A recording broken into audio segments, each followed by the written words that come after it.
Kalau saya dulu jujur ya, selain si pastor hebat yang tadi saya ceritain, sebetulnya saya kualat juga sih jadi pastor.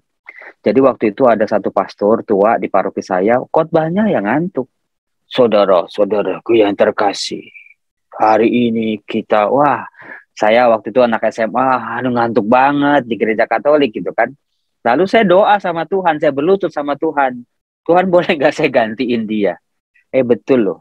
30 tahun kemudian betul-betul dikabulin. Saya ditabisin, saya ditugasin di paroki yang sama. Saya harus berkhotbah di mimbar yang sama. Bayangin kalau khotbah saya ngantuk, akan ada satu anak kecil lain lagi, Tuhan boleh nggak saya gantiin dia? Aku percaya akan Roh Kudus, gereja Katolik yang kudus, persekutuan darah kudus, pengampunan dosa, kebangkitan badan, kehidupan kekal. Dan Romo, kami sangat berterima kasih karena kehadiran Romo di YouTube itu sangat membantu kami, khususnya umat Katolik, karena ya seperti Romo tahu, ada banyak sekali umat kita yang akhirnya mendengar pengajaran bukan dari para imam, tapi ya dari gereja non-Katolik. Dan kehadiran Romo Joseph di YouTube juga sudah sangat membantu juga menjadi pelopor bagi para imam-imam lainnya, juga para suster. Hingga saat ini sudah mulai banyak yang terjun mewarta di dunia digital. Dan sekali lagi bagi sahabat Katoliku keren yang belum subscribe, jangan lupa subscribe channel YouTube dari Romo Joseph Susanto, nanti kita akan lampirkan di deskripsi video. Romo, ini pertanyaan kedua terakhir. Romo, apa sih suka dan duka selama menjadi seorang imam? Silakan Romo. Suka dan duka, jujur lebih banyak sukanya.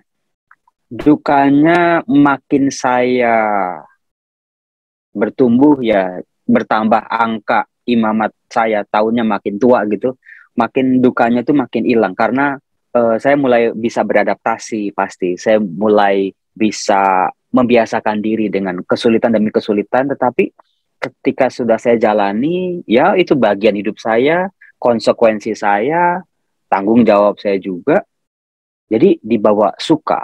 Maka buat saya hidup imamat itu memang luar biasa sih. Saya nggak ngomong dalam tataran teori, saya nggak ngomong dalam melangkah klise gitu ya, enggak.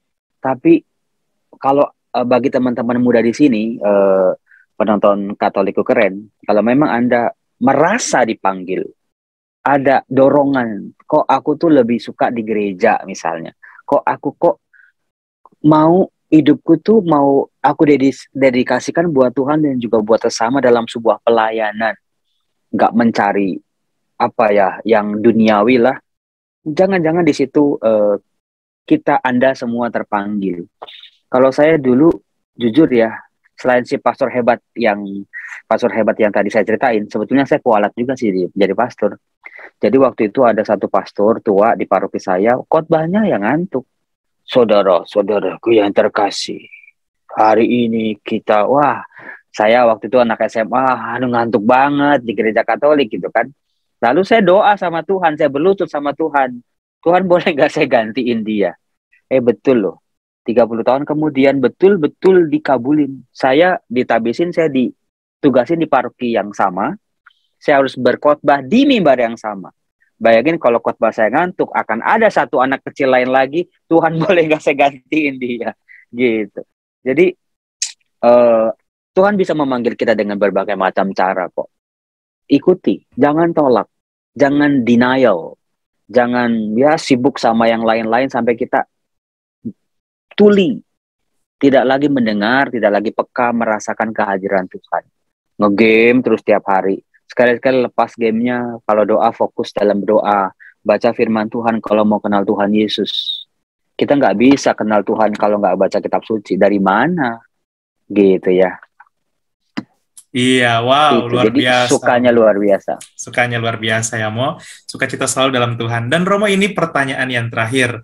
Romo, apa sih pesan Romo nih bagi umat Katolik di Indonesia maupun yang ada di luar sana, terlebih dalam masa, ya bisa dikatakan masih masa pandemi ini, ada yang mengalami krisis iman, ada yang mengalami juga krisis panggilan, ada juga yang bahkan memanfaatkan pandemi ini, tapi tidak memanfaatkannya untuk misalnya membaca firman Tuhan dan lain sebagainya. Silakan Romo. Ya, banyak kita umat beriman sekalipun berhadapan dengan pandemi itu kita merasa kayak berjuang seorang diri. Sendirian mencoba bertahan, mencoba kuat, tapi ya gagal. Coba ini gagal, coba itu gagal, mentok sini, mentok sana. Libatkan Tuhan. Sudah Romo, misa online. Doanya masih formalitas. Enjoy your faith. Nikmati relasimu dengan Tuhan. Kalau kita suka sama orang, masa kita mau sih ngomong cepet-cepet sama dia, 5 menit aja udah gitu. Kan kalau kita suka memang sama dia, terpukau sama dia, kita mau rasa damai, rasa sukacita itu mau berlama-lama. Nah, kalau doa maunya cepet-cepet, baca firman Tuhan maunya cepet-cepet, misa maunya cepet-cepet, khotbah maunya cepet-cepet, kita lupa menikmati. Yang bisa saya katakan adalah Gereja Katolik adalah sebuah gereja yang kekayaan warisannya itu luar biasa, kekayaan imannya luar biasa. Maka saya bingung kalau ada orang, bosan Gereja Katolik, saya cuma bilang apa? Mainnya kurang jauh. Di Gereja Katolik itu mulai dari Bina Iman, mulai dari Miss Dinar, Mudika, Bina Remaja, Lektor, Lektris, Legio Maria, karismatik, semua ada. Tinggal pilih yang mana. Mainnya kurang jauh gitu loh. Taunya Gereja Katolik tuh misa doang terus pulang gitu. Coba kalau bisa cari temen. Biasanya ada temen ya. Kalau ada temen tuh kita tuh enjoy daripada sendiri gitu. Ikut teman, coba berbaur, nikmati, bertumbuhlah di dalam gereja, gitu. Itu pesan saya. Lalu yang terakhir adalah read the Bible, only one, read the Bible, really. Betul deh. Tadi selain yang saya ceritain tadi, sebetulnya hidup saya juga naik turun dalam arti kayak roller coaster. Ada kalanya hidup saya itu juga berat, seberat-beratnya sama seperti Anda semua juga. Saya menangis, saya gagal, saya berantakan karena sakit penyakit. Tapi saya menemukan jawaban-jawaban dari permasalahan hidup saya di sini. Tuhan, apa yang harus saya lakukan? Tuhan, kenapa begini? Tuhan, kenapa begitu? Tuhan jelasin dong, Tuhan jawab dong doa saya. Ketika saya dalam doa tidak mendengar suara Tuhan, jawaban dari doa-doa saya, tapi saya bisa membaca firman-Nya di sini. Gitu. Itu disinilah iman saya bertumbuh, maka dalami, cintai kitab suci, jadi buku kehidupan kita. Itu dari saya. Enjoy your Catholic, really, it's very very beautiful. Saya sudah mengalami di Roma yang begitu, di Manila yang begini, itu luar biasa, gitu. Iya, wow, luar biasa. Jadi itu ya, sahabat Katoliko keren, masih banyak lagi yang kita belum eksplor dalam gereja tercinta kita, yaitu Gereja Katolik. Dan dengan kehadiran juga Romo Joseph di dunia digital, itu Romo sudah semakin menumbuhkan rasa kecintaan umat terhadap Alkitab, kitab suci kita. Karena ada yang bilang ketika kita berdoa, kita yang berbicara kepada Tuhan, tapi ketika kita membaca kitab suci, itu Tuhan yang berbicara kepada kita. Dan sahabat Katoliko keren, sampai di sini dulu toko inspiratif kita bersama Romo YouTuber keren kita yang satu ini, Romo Joseph Susanto. Sampai jumpa dalam toko inspiratif selanjutnya yang menghadirkan kisah para imam dan biarawan dan biarawati kita. Salve! Romo, terima kasih banyak. Sama-sama Katoliko keren, semuanya baik.